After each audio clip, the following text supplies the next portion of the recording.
राष्ट्रिय योजना आयोग अथवा स्वास्थ्य मन्त्रालयले बनाएका कुनै पनि नीति निर्देशन त्यो स्थानीय प्रदेश लेभलले कार्यान्वयन गर्न सकेको छैन र कार्यान्वयन गरिरहेको छैन र प्रदेश लेभलको कुनै पनि प्लानिङहरू स्थानीय लेभलको नेतृत्वले लिइरहेको छैन। त्यो भएर सबभन्दा फेलियर के हो भने संसारको सबै देशहरूमा संघीयता सफल हुँदा हुँदै पनि स्वास्थ्य क्षेत्रको संघीयता पाकिस्तानमा असल भएको इतिहास छ।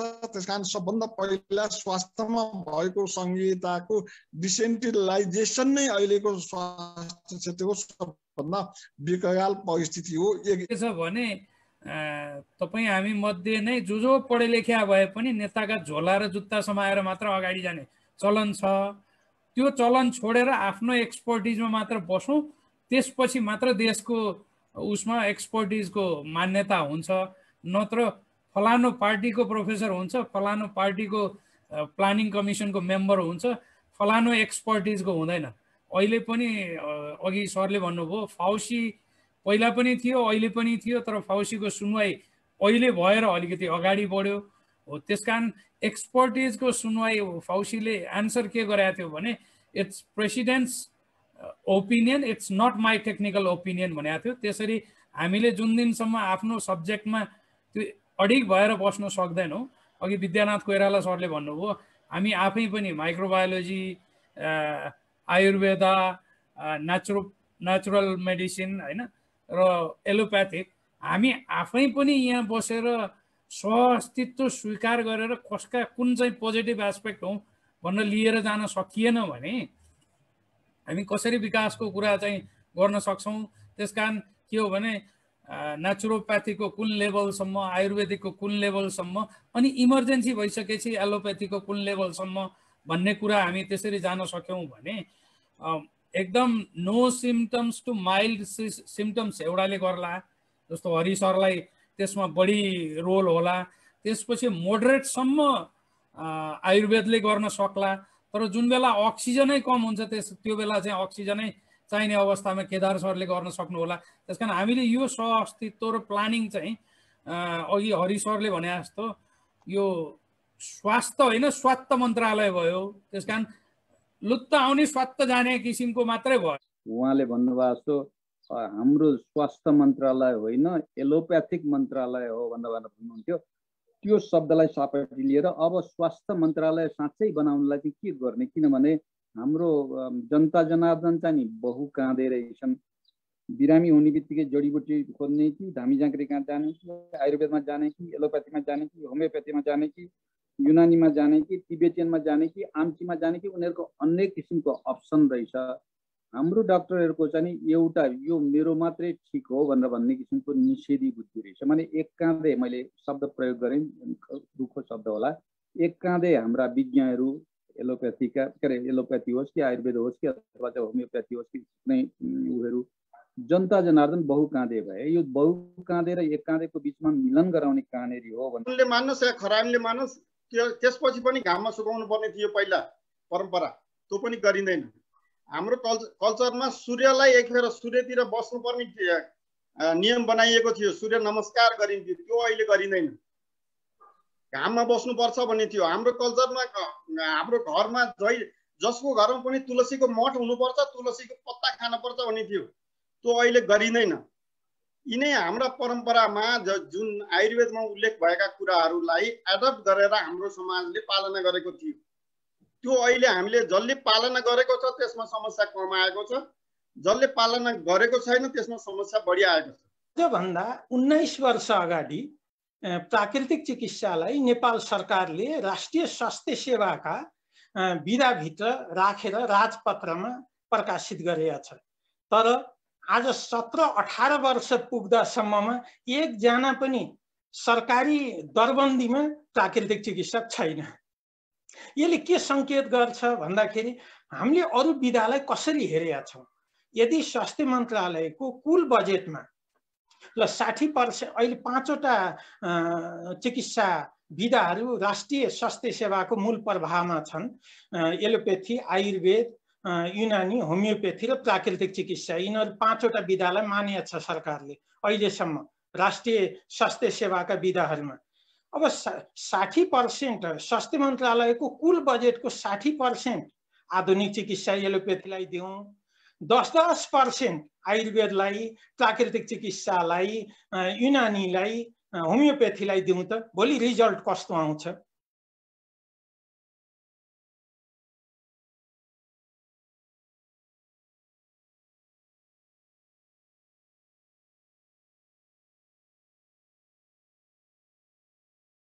अब म प्रोफेसर डाक्टर केदार नरसिंह केसी हाम्रो पूर्व अध्यक्ष पनि हुनुहुन्छ नेपाल चिकित्सक सङ्घको, उहाँलाई अलिकति पोलिटिकल क्वेसन सोध्दछु मैले। यहाँनिर आफ्नो आफ्नो विधामा जाँदाखेरि अब तपाईँको विधामा जोड्नलाई मलाई फेरि यहाँ अलिकति हम्मे पर्ला जस्तो पनि लागिरहेको छ। सरले अलिकति यो political question in the sense policy वाइजको हो। अब यति हुँदाहुँदै सङ्क्रमण मजाले बढेको छ, डाक्टरहरू फ्रन्टलाइनमा खटिएको छन्, तर डाक्टरहरू अब निर्देशित र खटनपटन अब रोगीको उपचार गर्ने बेलामा छन्। तर त्योभन्दा अगाडि हाम्रा पोलिसी निर्धारणकर्ता, पहिलो लाइनमा पोलिटिसियन, दोस्रो लाइनमा ब्युरोक्राट्स, त्यसरी भन्ने हो भने स्वास्थ्य मन्त्रालयको नेतृत्व, त्योभन्दा माथिको पोलिटिकल लिडरसिप, अनि त्यस पछाडि हाम्रो स्वास्थ्य पूर्वाधारहरू हेर्दाखेरि यो सङ्कट कतिको गहिरिने देख्नुहुन्छ? सरले 3टा पूरक क्वेसनलाई एन्सर गर्नु होला। नम्बर फर्स्ट, सस्तो र महँगोको भेरिएसन एकदमै ठुलो देखिएको छ अहिले। जति पनि हाम्रो हेल्थ फ्यासिलिटीहरू छन् त्यसको सेवा लिन पर्यो भने नेपालीको फिनान्सियल कन्डिसन मेजोरिटीको गरिबै हौँ हामी, यो कसरी पहुँचमा पुग्न सक्छ? एक। दोस्रो, स्वास्थ्य मन्त्रालयले ल्याएको यो कोभिड रेस्पोन्समा पोलिसी फ्लक्चुएसन अथवा पोलिसी फेलियर कुन कुन देख्नुहुन्छ? यो प्रसङ्गमा सरले भन्नु पर्यो। धन्यवाद। सर्वप्रथम त म सबै आदरणीय साथीहरूलाई म विशेष आदरणीय पूर्वक प्रणाम गर्छु। दोस्रो कुरो, विशेष केशव पौडेलजीलाई यो फोरम उपलब्ध गराइदिनु भएकोमा म धन्यवाद दिन चाहन्छु। त्यसो धेरै पुराना साथीहरू जसलाई झनै वर्ष 1.5 वर्षमा लिङ्केज ग्याप भएको थियो, त्यसलाई एउटा फोरममा भेट्ने अवसर पाइयो, त्यसलाई मैले आफूलाई पोजिटिभली ठानेको छु। अब जुन किसिमले मलाई प्रश्न तपाईँले गर्नुभयो, स्वाभाविक रूपले 3-4वटा चिजहरू आए। एउटा पोलिटिसियनहरूको अहिलेको कोभिडको सम्बन्धमा धारणा, दोस्रो ब्युरोक्रेटको धारणा, तेस्रो स्वास्थ्य संस्था स्वास्थ्यकर्मी सेवा, र चौथो स्वास्थ्य संस्थामा भएको असमानता अथवा कुनै संस्थामा अत्यन्त महँगो र कुनै संस्थामा अत्यन्त सस्तो अथवा यस्ता किसिमका कुरा आए।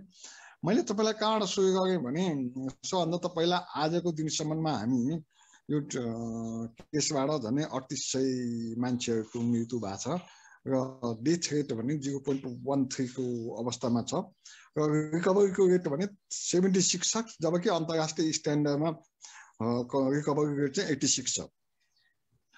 हाम्रो कोभिड-19 जब चीनबाट सुरु भयो, हामी नेपालमा आउनु निकै समय लाग्यो।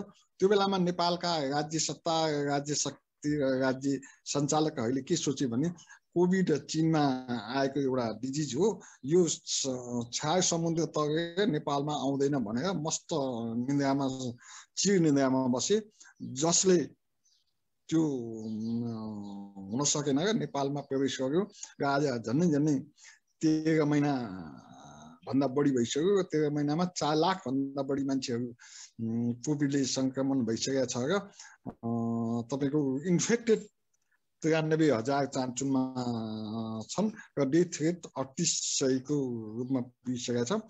र नेपालको पोलिटिसियनहरूले यसलाई के देखे भने, यसलाई चाहिँ मैले अलिकति म अगाडि नै जोडिदिन्छु। जब 2048 सालमा स्वास्थ्य क्षेत्रमा हामी आयौँ, स्वास्थ्य क्षेत्रमा इन्फ्रास्ट्रक्चरहरू बने। इन्फ्रास्ट्रक्चर केन्द्रीय अस्पताल भने 8वटा अस्पताल बन्यो, क्षेत्रीय अस्पताल, जिल्ला अस्पताल, पिएससी, हेल्थ पोस्ट र सब हेल्थ पोस्ट भने इन्फ्रास्ट्रक्चरको हिसाब किताबले संस्थाहरू बने, स्केलेटन बने। तर तत्कालीन सरकारदेखि अहिलेको वर्तमान सरकारसम्मले के गर्न सकेन भने स्केलेटन भित्र टिस्यु चाहिन्छ, त्यो टिस्यु भने बजेट हो र त्यहाँभित्र चाहिने मानव संसाधन अथवा त्यहाँभित्र चाहिने इन्स्ट्रुमेन्ट, त्यहाँभित्र चाहिने औषधि मूल्य पनि स्वास्थ्य संस्थाको आवश्यकता हो। त्यो अत्यन्त आवश्यक छ भनेर कहिले पनि सोचेन। नेपालको सरकारले स्वास्थ्य मन्त्रालयलाई बजेट एलोकेट गर्दा 6 देखि 7 भन्दा कहिले पनि माथि लान सकेन, जबकि इन्टरनेसनल स्ट्यान्डर्डमा WHO ले के भन्छ भने एटलिस्ट 4 कन्ट्रीले पनि $16 पर हेड चाहिँ स्वास्थ्यमा $16 पर हेड स्वास्थ्यमा लगानी गर्नुपर्छ भनेर WHO ले भनेको छ। त्यसकारण हामी पोलिटिसियनहरूले के सोच्यौँ भने हामी राष्ट्रियता प्रजातन्त्र समाजवादको व्याख्या गर्दा गर्दै पनि समाजवाद भने स्वास्थ्य क्षेत्रमा मौलिक हक हो, यो जनतालाई उपलब्ध गराउनुपर्छ भन्ने कुरो हामीले सोचेका साथीहरूले लगायत अरूले सोच्न सकेनन्। यो राजनीतिक अवस्था हो र अहिले पछिल्लो चोटि जब कम्युनिस्ट साथीहरू सत्ता शक्तिमा आए उहाँले यसलाई वास्तवमा मैले चाहिँ कहिले काहीँ भनिरहेको छु, यो डाक्टर अथवा बौद्धिक लेभलको एउटा चिकित्सकहरू यो नियन्त्रित र निर्देशित समाजमा बस्न सक्दैनन्। त्यसकारण यिनीहरूलाई जहिले पनि उपेक्षा गर्नुपर्छ भन्ने सोच र शैलीले उनीहरू अगाडि बढे र पछिल्लो पटक पनि या ओम्निका खरिद बिक्रीमा होस् अथवा PPE र मास्कको होस् अथवा PCR टेस्ट गर्ने विषयमा होस् अथवा एन्टिजेन टेस्ट गर्ने विषयमा होस्, जुन एन्टिजेन 21 करोड रुपियाँ खर्च गरेर हामीले त्यसलाई युजलेस काम गर्न नसक्ने बनायौँ, हामीले त्यसलाई पर्चेज गर्यो। यी लगायत चिजहरू वास्तवमा ठुलो पोलिटिसियनले उपेक्षा गरेकै हो। जहाँसम्म ब्युरोक्रेटको कुरो छ, म यहाँनिर अलिकति के जोड्न चाहन्छु भने हाम्रो रामचन्द्रजीले नि भन्नुभयो, हरिजीले नि भन्नुभयो, स्वास्थ्य सेवा भने एलोप्याथी अथवा नेचुरोप्याथी अथवा आयुर्वेद मात्रै होइन, इट इज इन्टिग्रेटेड एप्रोच हो। हामी सबै मिलेर न्युट्रिसनको जति आवश्यकता छ त्यति नै भ्याक्सिनेसनको नै आवश्यकता छ, आइसोलेसनको नै आवश्यकता छ र त्यसको म्यानेजमेन्टको पनि आवश्यकता छ। त्यसकारण हामी यहाँ आयुर्वेदिक ठुलो हो कि एलोप्याथी ठुलो हो कि नेचुरोप्याथी ठुलो हो भन्दा पनि हाम्रो आफ्नो ठाउँमा आफ्नो हैसियत छ, आफूले त्यसलाई सेवा दिनुपर्छ भन्ने मलाई लाग्छ। जहाँसम्म विषयको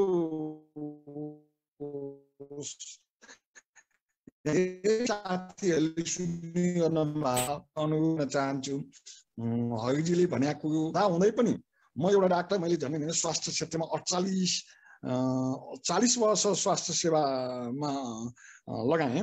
यो भाइरल इन्फेक्सन अथवा भाइरसबाट हुने कुनै पनि डिजिजको हामीले के भन्ने गरेका छौँ भने औषधि खाए 7 दिनमा निको हुन्छ, औषधि नखाए 1 हप्तामा निको हुन्छ भन्ने गरेका छौँ।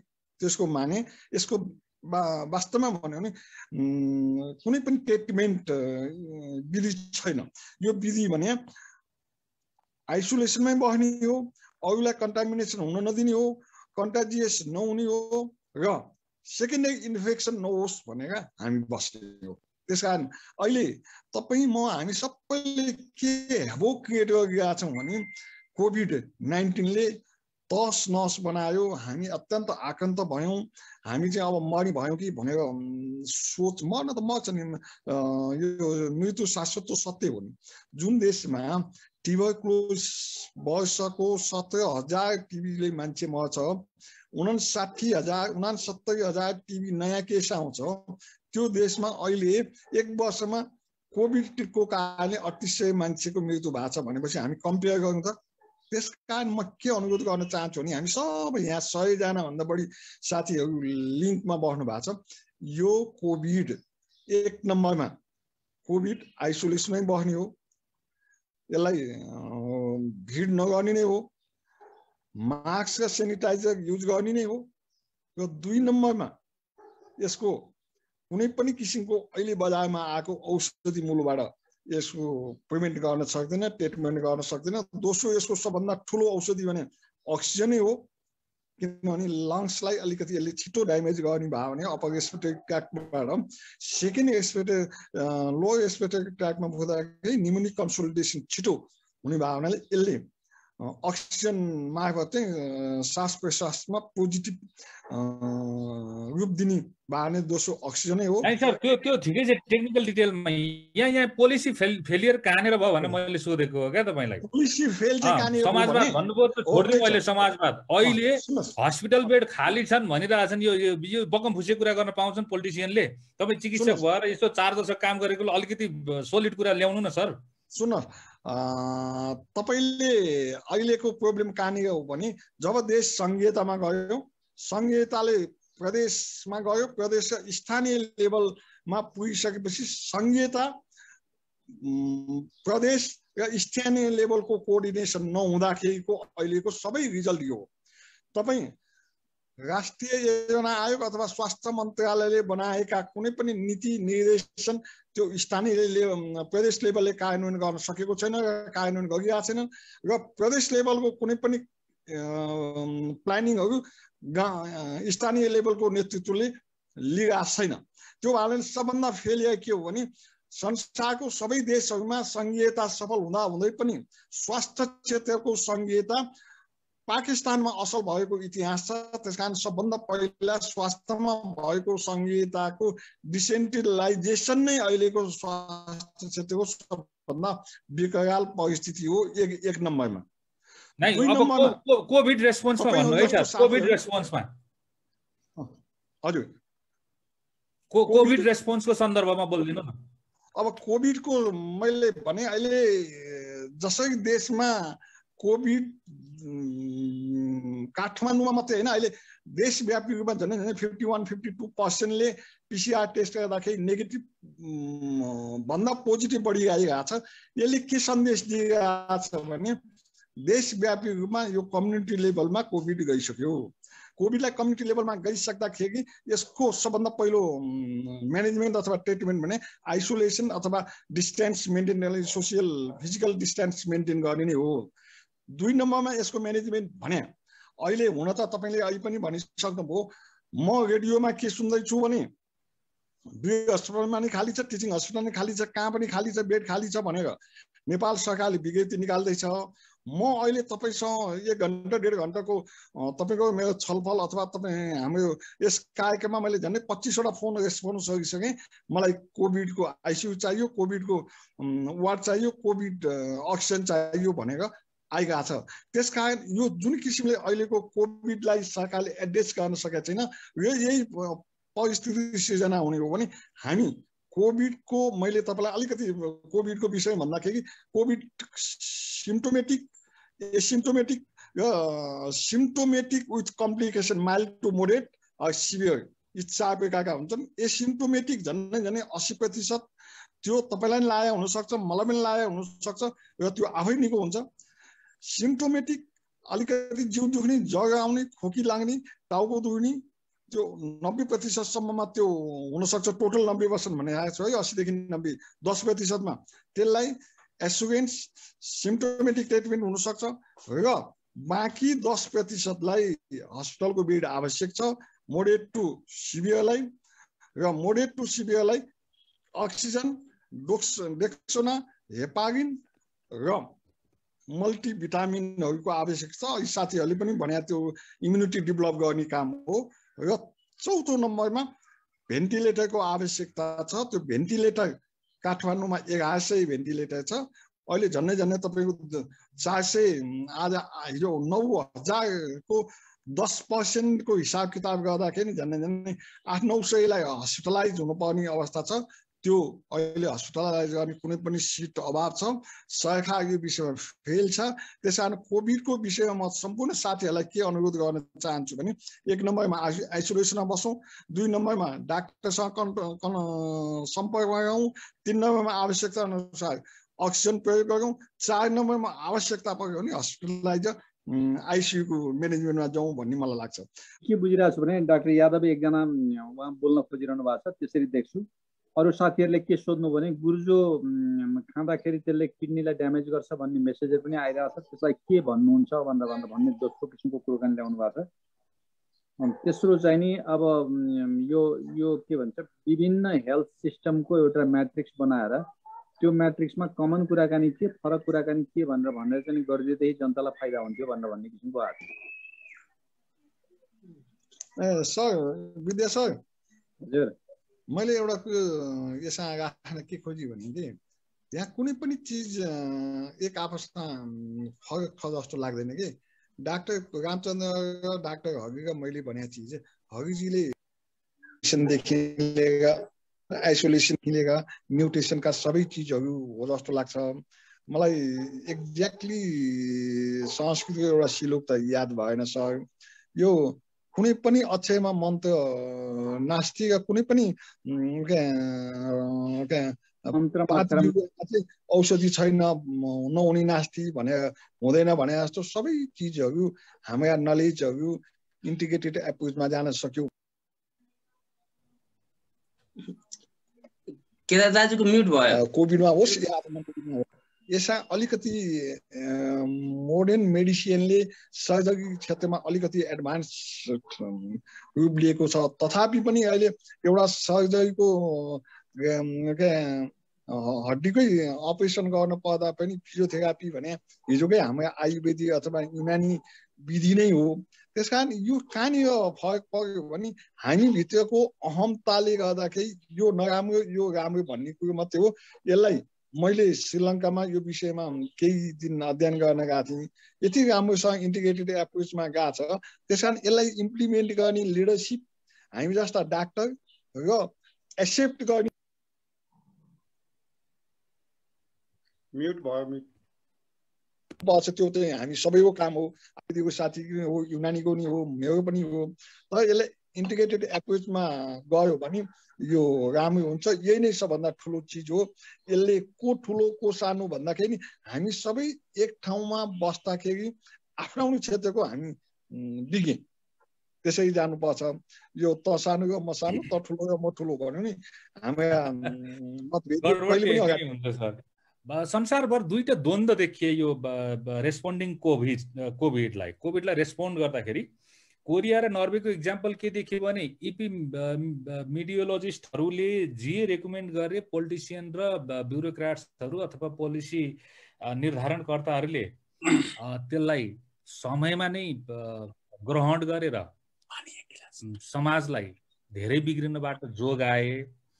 अमेरिकाको प्रसङ्गमा हेर्ने भने ट्रम्पको सबभन्दा एकदमै हुल्लङ्गाकारी नै उनी देखिए सिभिरिटीमा गयो र अहिले पछिल्लो समयमा जब टेक्निकल मान्छेका एडभाइसहरू लिन थालियो उनीहरू अहिले स्टेबल पोजिसनमा आएर राम्रोसँग लड्न थालिसकेर अन्य देशहरूलाई सहयोग गर्न थाल्ने अवस्थामा आइपुगे। हाम्रो इन्डियाको धेरै जाने नि नजाने नि प्रभाव पोलिटिसियनलाई नि पर्ने, ब्युरोक्राट्सलाई नि पर्ने, मिडियालाई नि पर्ने, अरू टेक्निकल एक्सपर्टहरूलाई पनि पर्ने। त्यहाँको पनि कस्तो देखियो भन्नुहुन्छ भने ठिक्क हुने बेलासम्म भ्याक्सिन मैत्री अभियान लिएर गए, अहिले चाहिँ उनले ठ्याक्कै ढोका बन्द गरिदिए, जसको प्रभाव नेपालमा पर्दैछ, अक्सिजनमा पनि पर्दैछ, भ्याक्सिन र अक्सिजन प्लस अरू मेडिकल इक्विपमेन्टहरूमा। के सुझावलाई कन्सिडर नगर्ने हाम्रो समाज हो कि होइन? गाउँपालिकामा मैले टिभीको प्रोजेक्ट पैसा हाल्ने, म प्रत्येक ठाउँमा गएर बुझ्दाखेरि त्यो गाउँपालिकामा न टिभीको प्रोग्राम भन्ने थाहा छ, न टिभी अगाडि कार्यक्रम लान सक्छ, न जनशक्ति छ। त्यस कारण म तपाईँलाई यहाँ के नि अनुरोध गर्न चाहेँ भने हाम्रो के अवस्था। केदार दाजुको साउन्ड अलि सानो आयो, के भयो? हाम्रो अवस्था के छ भने पनि स्वास्थ्य शिक्षा अथवा जनताको दैनिक सहकार गर्ने विषयवस्तुमा योजना र त्योसँग एक्सपर्टहरूको ओपिनियन लिने गरेको छैन। जस्तो इक्जाम्पल है, हिजो 48-47 सालको 46 सालको संविधानमा एक्सपर्टहरू थिए, नेपालको संविधान निर्माण गरे। त्यो संविधानमा कमी कमजोर होला, तर त्यो संविधान बगेको छ। त्यो संविधान एउटा संविधान जस्तो छ। अहिले 2072 सालको संविधानमा हामी सबै संविधानविद भयौँ, तर कसैले पनि संविधान जानेको छैन। त्यसकारण हामीले दिने इनपुट टेक्निकल इनपुट दिन पर्ने ठाउँमा हामी चुकेका छौँ। त्यस कारण हाम्रो नेपालीमा उखान छ नि, एउटा jack of all master of none भनेको छ विषयवस्तुमा प्रवेश गरे हामी कुनै नीति नै बनाउँदैनौँ। जस्तो यो नेपाली उखान होइन, यो अङ्ग्रेजीकै पर्यो, तर नेपालमा त्यस्तै गरिरहेछौँ। दाइ अलिकति हजुरको भोइस एकदमै लो लो हामी कहाँ पुगेका थियौँ भने महिला स्वयंसेविकासम्म पुगेको। डाक्टर साहब हजुरको भोइस अलिकति लाउड गरिदिनु न। त्यो ओडामा अब हामीले कति थप्नु पर्छ भन्ने कुरो हो। यदि स्वास्थ्य कर्मीले अथवा चिकित्सकले अथवा हामी जस्तै डाक्टर यो आयुर्वेदिकको होस् अथवा युनानी होस् अथवा मोडर्न मेडिसिनका डाक्टरहरू बसेर एउटा छलफल गर्न पाए भए म तपाईँसँग यहाँ आज भने तपाईँ स्वास्थ्य मन्त्रालय स्वास्थ्य सेवा विभागमा गएर पल्टाउनुहोस्। यस्ता प्लानिङको दस्तावेज कति छन् कति, तर प्रत्येकचोटि नयाँ दस्तावेज बनाउन खोजिन्छ जो इम्प्लिमेन्ट हुन सक्दैन। त्यसकारण अहिलेको हाम्रो प्रब्लम भने कहाँनिर हो भने एक्सपर्टले आफ्नो कुरो राख्छ, त्यो एक्सपर्ट इम्प्लिमेन्ट गर्न सक्दैन तल गएर। किनभने उसँग फेरि यो एउटा आइक्यू इक्यू भन्ने छ नि, आइक्यू इन्टेलिजेन्ट छन्, इक्यू भने कमसेकम त्यसलाई व्यवहारमा लागू गर्ने मान्छे चाहियो नि, आइक्यू मात्रै भएन नि। हामी कहाँ इक्यू भएका जनशक्ति कम छ, त्यसले गर्दा स्वास्थ्य क्षेत्र लगायत सम्पूर्ण क्षेत्रमा भयावह स्थिति छ। आज तपाईँले जुन किसिमको इन्टरेक्सन गर्नुभयो यो त कस्तो हो भने हुन त राम्रो काम गर्नुभयो, यो त एक दिन डिनर अथवा लन्च खाएर व्यापक रूपले एउटा नीति बनायो। त त्यो नीति बनाएर तपाईँले कसलाई दिनुहुन्छ? मैले विश्वास गरेँ शेरबहादुरले नि कार्यान्वयन गर्दैन, आकाले विश्वास केपी ओलीले नि काम गर्दैन, आकाले विश्वास प्रचण्डले काम गर्दैन। जबसम्म नेतृत्व नेताहरूमा एउटा इमान्दारिता, मैले स्वास्थ्यमा यति गर्नुपर्छ, शिक्षामा यति गर्नुपर्छ, सामाजिक क्षेत्रमा यति गर्नुपर्छ भन्ने भावना आउँदैन, तबसम्म केही हुँदैन। मैले के बुझिरहेको छु भने डाक्टर यादव एकजना उहाँ बोल्न खोजिरहनु भएको छ, त्यसरी देख्छु। अरू साथीहरूले के सोध्नु भने गुर्जो खाँदाखेरि त्यसले किडनीलाई ड्यामेज गर्छ भन्ने मेसेजहरू पनि आइरहेको छ, त्यसलाई के भन्नुहुन्छ भन्ने दोस्रो किसिमको कुराकानी ल्याउनु भएको छ। तेस्रो चाहिँ नि अब यो के भन्छ विभिन्न हेल्थ सिस्टमको एउटा म्याट्रिक्स बनाएर त्यो म्याट्रिक्समा कमन कुराकानी के, फरक कुराकानी के भनेर चाहिँ गरिदिँदै जनतालाई फाइदा हुन्थ्यो भन्ने किसिमको आएको छ। सर विद्या सर, हजुर मैले एउटा यसमा राख्न के खोजेँ भने कि यहाँ कुनै पनि चिज एक आपसमा फरक छ जस्तो लाग्दैन कि। डाक्टर रामचन्द्र र डाक्टर हरिका मैले भनेको चिज हरिजीले किनेका आइसोलेसन किनेका न्युट्रिसनका सबै चिजहरू हो जस्तो लाग्छ मलाई। एक्ज्याक्टली संस्कृतको एउटा श्लोक त याद भएन सर। यो कुनै पनि अक्षयमा मन्त्र नास्ति र कुनै पनि औषधि छैन नहुने नास्ति भने हुँदैन भने जस्तो सबै चिजहरू हाम्रा नलेजहरू इन्टिग्रेटेड एप्रोचमा जान सक्यौँ। सर्जरीको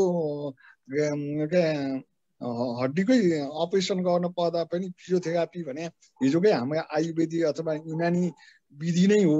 त्यसकारण यो कहाँनिर फरक पर्यो भने हामीभित्रको अहमताले गर्दाखेरि यो नराम्रो यो राम्रो भन्ने कुरो मात्रै हो। यसलाई मैले श्रीलङ्कामा यो विषयमा केही दिन अध्ययन गर्न गएको थिएँ, यति राम्रोसँग इन्टिग्रेटेड एप्रोचमा गएको छ। त्यस कारण यसलाई इम्प्लिमेन्ट गर्ने लिडरसिप हामी जस्ता डाक्टर र एक्सेप्ट गर्ने म्युट भयो पर्छ, त्यो चाहिँ हामी सबैको काम हो। आयुर्वेदिकको साथी हो, युनानीको नि हो, मेरो पनि हो। तर यसलाई इन्टिग्रेटेड एप्रोचमा गयो भने यो राम्रो हुन्छ। यही नै सबभन्दा ठुलो चिज हो। यसले को ठुलो को सानो भन्दाखेरि हामी सबै एक ठाउँमा बस्दाखेरि आफ्नो आफ्नो क्षेत्रको हामी विज्ञ त्यसरी जानुपर्छ।